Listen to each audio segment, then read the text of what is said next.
Malapit ng maluto ang pagkain ng mga tropa tips. Si Kap Piolo.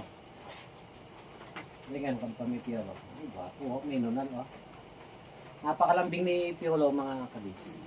Kasundo po niya yung mga kuya niya dito.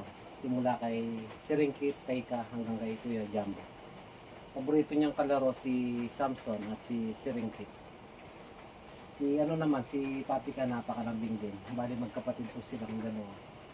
Si Timo, madalang lang makipaglaro, napipikon pa. At yung isa doon, yung kunwari, tahimik, ayun o, si Bonbon. Naku, pag nakaganon yung mata niyan, masungit yan mga kabis. Ibig sabihin po nun, ayaw niyang makipaglaro o wala sa mood. O kaya gutom siya. Si Pau Pau na nag-iisang pusa ko, ayun, doon nakatambay. Kasi bukas po yung dog food. Sinadya ko talaga para kapag wala pa ako dito, nung makaramdam man siya ng gutom, yan, dadaan lang po sa itaas, magmumukbang na siya dyan. Ayan. Bale, may stock po silang isang sakong dog food dyan at isang sakong bigas na pinabili ni Ate Lisa Kubota sa from Japan. Ayan.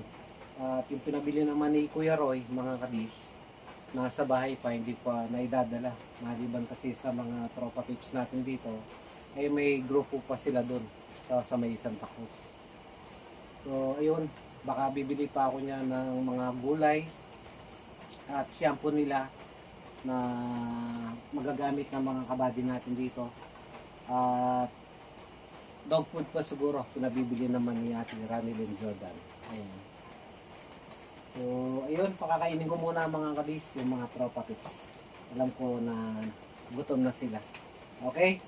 Maraming salamat sa mga ate, kuya, sa pag-suporta niyo po sa amin.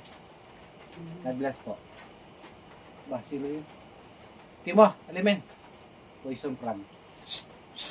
Timo, mahilig sila maglaro ng poison frog. Hoy!